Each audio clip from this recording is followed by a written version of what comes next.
Particularmente trascendentes para la humanidad, lo cual te incita a conocer esas contribuciones y a valorarlas. En este sentido, pueden servirte como fuente de inspiración. Las características de una sociedad determinada y el contexto histórico en que vivió la persona biografiada o autobiografiada. Espero que hayas tomado nota de por qué es importante este tipo de textos y, como lo decíamos, pertenecen al género narrativo. Por lo tanto, la presentación de los hechos puede tener un orden cronológico. Se exponen los datos más relevantes sobre la vida de alguien a partir de su nacimiento, como lo habíamos visto en esa línea de tiempo, y hasta su muerte, en caso de que ya hubiera ocurrido. Está escrita por alguien más. Una persona escribe sobre su propia vida y se suele usar la tercera persona gramatical, ella o él. Por lo general, para la autobiografía se utiliza la primera persona gramatical, yo, y los hechos tienden a presentarse de una forma más subjetiva que objetiva. En el caso de la biografía, los hechos tienden a presentarse de manera más objetiva que subjetiva.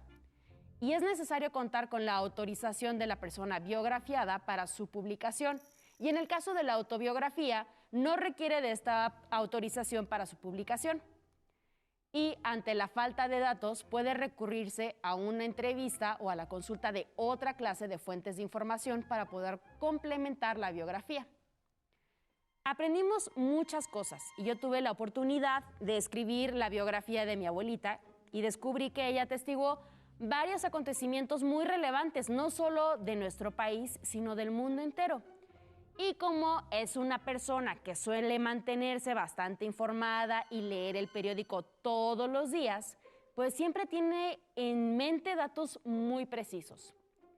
En varios momentos te invitamos también a reflexionar sobre la forma en que te has sentido al vivir ciertos acontecimientos particulares, desde tu nacimiento hasta esta época de pandemia.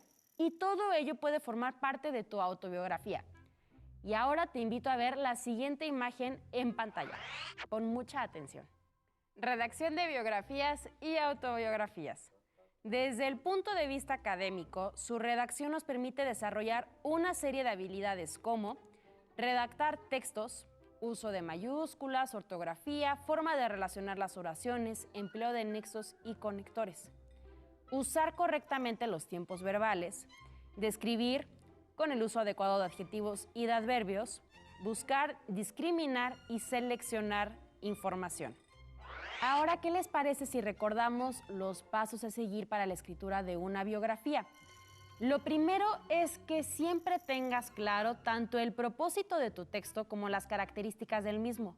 Te sugiero que ordenes tus ideas mediante la elaboración de esquemas. En estos momentos puedes considerar el siguiente proceso y poco a poco ir mejorando o complementando tus escritos futuros. Te voy a presentar un esquema mediante el cual podrás apreciar la secuencia de pasos que te sugiero. Y vamos a ver que en primer lugar vas a elegir a la persona sobre la que escribirás la biografía. Puede ser algún familiar, algún amigo o un ídolo. Después, recolecta información sobre su fecha y lugar de nacimiento, sus logros, acontecimientos importantes en su vida. Después, realiza, de ser necesario y posible, una entrevista para contar con información de primera mano. Eventualmente, ordena la información en forma cronológica, destacando los hechos más relevantes y especificando el lugar y la fecha. Puedes hacer una línea de tiempo. Después, realiza la escritura de un borrador. Finalmente, revisa tu borrador y corrígelo hasta obtener la versión final de tu texto. Y bueno, yo fui haciendo otro esquema a partir de lo que estuvimos trabajando el día de hoy y quiero compartírselos. Les recomiendo que ustedes, así como yo, hagan uno y así podrán consultar esta información ya sintetizada y cuando tengas dudas para poder redactar una biografía o autobiografía, la puedas tener a la mano y la puedas realizar con facilidad. Y es que con tantas asignaturas a veces uno se olvida de las cosas que uno ve y se confunde y nos hacemos una maraña. Y bueno, como siempre tenemos la pregunta de las y los niños que nos envían y la primera pregunta es, ¿me recomienda que realice una línea del tiempo como las que aprendí a hacer en historia al elaborar mi biografía o autobiografía?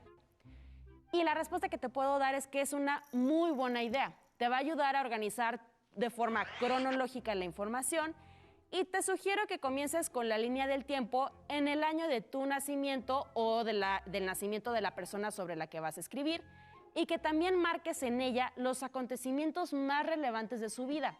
Si hay años o periodos en los que considera que no ocurrió nada interesante, omítelos, no los pongas. La línea del tiempo te va a ayudar al momento de redactar tu borrador a tener una mayor claridad para poder narrar los hechos. Y bueno, de hecho me gustaría aprovechar y darles algunas recomendaciones para que elaboren la línea del tiempo. Primero, selecciona el periodo que desees representar. Puede ser un día específico, un año, una década, un siglo, etc. Lo importante es que en la línea del tiempo aparezca claramente el inicio o el fin de un evento o periodo que se va a representar. Luego determina los hechos y aspectos más relevantes, para lo cual vas a necesitar emplear una medida de tiempo. Por ejemplo, si se va a hacer una representación de los hechos más importantes del año, si la temporalidad será mensual o en décadas o siglos, etc. Tú la vas a determinar. También considera en la línea del tiempo el contexto histórico del periodo que vas a abarcar. Te sugiero que la información contextual sea breve y concreta. No se trata de un texto estrictamente histórico, sino de uno biográfico o autobiográfico.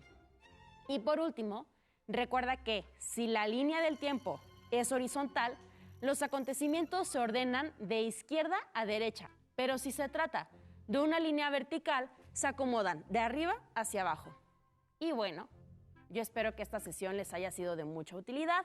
Ha sido una sesión muy amena y espero que este repaso te sirva y que hayas reforzado o reafirmado tus aprendizajes en torno a los textos biográficos y autobiográficos. Y recuerda que entre más los hagas, mejor irás perfeccionando cada uno de los temas que hemos visto en estas sesiones. Hemos terminado con textos biográficos y autobiográficos repaso y espero que lo hayan disfrutado tanto como nosotros. Hasta la próxima.